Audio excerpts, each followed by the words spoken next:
ನಮ್ಮ day 3 trip ಇಲ್ಲಿಂದ start ಆಗುತ್ತೆ. ನೋಡಿ ಬ್ಯಾಟ್ ಫ್ಯಾಕ್ಟ್ರಿ ಇದು. ನಾವು ಅಲ್ಲೊಂದು ಬ್ಯಾಟ್ ಪರ್ಚೇಸ್ ಮಾಡಿದ್ವಿ. ಲೆದರ್ ಬ್ಯಾಟ್ನ 1100 ರೂಪಾಯಿ ಕೊಟ್ಟು. ತುಂಬ ಚೆನ್ನಾಗಿದೆ, ಲೈಟ್ ವೆಯ್ಟ್ ಆಗಿದೆ. ನೋಡಿ ಇದು ಬ್ಯಾಟ್ ರೆಡಿ ಮಾಡೋದಕ್ಕೆ ಇಟ್ಟಿದ್ದಕ್ಕಂಥ ಮರಗಳು. ನೋಡಿ ಬ್ಯಾಟ್ ರೆಡಿ ಮಾಡ್ತಾ ಇದ್ದಾರಲ್ಲೇ. ಇಲ್ಲಿ ತುಂಬ ಫೇಮಸ್ಸು, ಕಾಶ್ಮೀರಿ ಬ್ಯಾಟ್ ತುಂಬ ಫೇಮಸ್ ಇದು. ಬ್ಯಾಟ್ ಫ್ಯಾಕ್ಟ್ರಿ ನಿಯರೇ ಡ್ರೈ ಫ್ರೂಟ್ಸ್ ಶಾಪು ಸಹ ಸಿಗುತ್ತೆ. ಇಲ್ಲಿ ನಿಮಗೆ ಕಾಶ್ಮೀರಿ ಫೇಮಸ್ಸು ಕೇಸರಿ, ಬಾದಾಮಿ, ಆಕ್ರೋಟ್ ಎಲ್ಲ ಸಿಗುತ್ತೆ. ತುಂಬ ಫ್ರೆಶ್ ಆಗೂ ಇರುತ್ತೆ ಮತ್ತು ರೇಟು ಸಹ ತುಂಬ ಕಮ್ಮಿ ಇರುತ್ತೆ. ನಾವು ಸಹ ಡ್ರೈ ಫ್ರೂಟ್ಸು ತೊಗೊಂಡಿದ್ವಿ, ತುಂಬ ಚೆನ್ನಾಗಿತ್ತು. ನಾವು ಇಷ್ಟು ಆರಾಮಾಗಿ ಕಾಶ್ಮೀರ ಓಡಾಡ್ಕೊಂಡು ಎಲ್ಲ ಪ್ಲೇಸು ನೋಡ್ಕೊಂಬರೋದಕ್ಕೆ ಮೇಯ್ನ್ ಆರ್ಮಿಯವರೇ ಕಾರಣ ಇದಕ್ಕೆಲ್ಲ. ಮೊದಲೆಲ್ಲ ಕಾಶ್ಮೀರ ಹೋಗೋಕ್ಕೆ ಜನ ತುಂಬ ಎದುರೋರು, ಈಗ ಆರಾಮಾಗಿ ಹೋಗಿ ಬರ್ಬೋದು, ಏನು ತೊಂದರೆ ಇಲ್ಲ.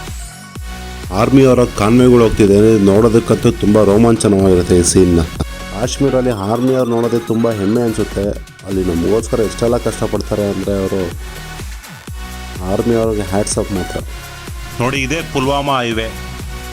ನೋಡಿ ಇದೇ ಪುಲ್ವಾಮಾ ಹೈವೇ. ಟೆರರಿಸ್ಟ್ ಅಟ್ಯಾಕ್ ಆಗಿ ಬಾಂಬ್ ಬ್ಲಾಸ್ಟ್ ಮಾಡಿದ್ದು ಇದೇ ಸ್ಪಾಟ್. ನೋಡಿ ಹೈವೇನಲ್ಲಿ ಆರ್ಮಿಯವರ ಕಾನ್ವೆ ಹೋಗ್ಬೇಕಾದ್ರೆ ಯಾವುದೇ ಬೇರೆ ವೆಹಿಕಲ್ಸ್ನ ಹೋಗೋದಕ್ಕೆ ಬಿಡೋಲ್ಲ. ಇವ್ರು ಹೋದ್ಮೇಲೆ ನೆಕ್ಸ್ಟು ಎಲ್ಲ ವೆಹಿಕಲ್ನ ಬಿಡೋದು ಮೂವ್ ಆಗೋದಕ್ಕೆ.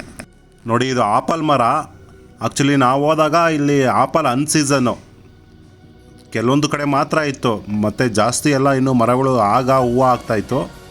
ಅನ್ಸೀಸನ್ನು ಸಹ 100 ರೂಪಾಯಿ kg ಅಷ್ಟೇ. ತುಂಬ ಫ್ರೆಶ್ ಆಗಿರುತ್ತೆ ಆಪಲ್ ಮಾತ್ರ. ನೋಡಿ ಇದೇ ಆಪಲ್ ಗಾರ್ಡನ್. ನೋಡಿ ಇದು ನಾವು ಪೆಹಲ್ಗಾಮ್ ರೀಚ್ ಆದ್ವಿ. ಈಗ ನಾವು ಪೆಹಲ್ಗಾಮ್ ರೀಚ್ ಆದ ಟೈಮಲ್ಲಿ ತುಂಬ ಮಳೆ ಇದ್ದ ಕಾರಣ ಅಲ್ಲಿ ಆ್ಯಕ್ಚುಲಿ ಒಳಗಡೆ ಇಂಟೀರಿಯರ್ ಇನ್ನೂ ಮಿನಿ ಸ್ವಿಟ್ಜರ್ಲ್ಯಾಂಡ್ ಅಂತ ಪ್ಲೇಸ್ ಇತ್ತು, ಅಲ್ಲಿ ಹೋಗಬೇಕಾಗಿತ್ತು. ಅಲ್ಲಿ ಎಂಟ್ರಿ ಕೊಡಲಿಲ್ಲ ನಮಗೆ. ಮಳೆ ಕಮ್ಮಿ ಆಗೋದಕ್ಕೆ ನಮ್ಮ ವೆಹಿಕಲಲ್ಲೇ ವೆಯ್ಟ್ ಮಾಡಿ ನೆಕ್ಸ್ಟು ಅಲ್ಲೇ ಸೈಡ್ ವ್ಯೂಸ್ನೆಲ್ಲ ತುಂಬ ಎಂಜಾಯ್ ಮಾಡಿದ್ವಿ. ಇದೇ ಪ್ಲೇಸ್ ನೋಡಿ ಅದೆಲ್ಲ. ಆ್ಯಕ್ಚುಲಿ ಪೆಹಲ್ಗಾಮ್ ನಾವು ಕಂಪ್ಲೀಟಾಗಿ ನೋಡೋಕ್ಕಾಗಲಿಲ್ಲ.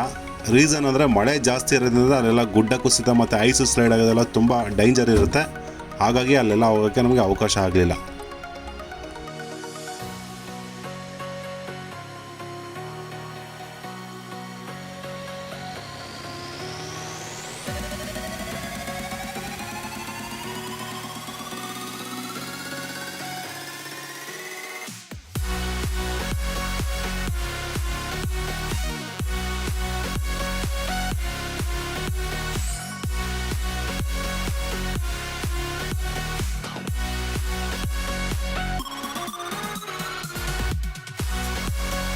ಪೆಹಲ್ಗಾಮ್ ಮುಗಿಸ್ಕೊಂಡು ನೆಕ್ಸ್ಟ್ ಡೇ ನಾವು ಸೋನ್ಮಾರ್ಗ್ ಹೋಗ್ತಾ ಇದ್ದೀವಿ.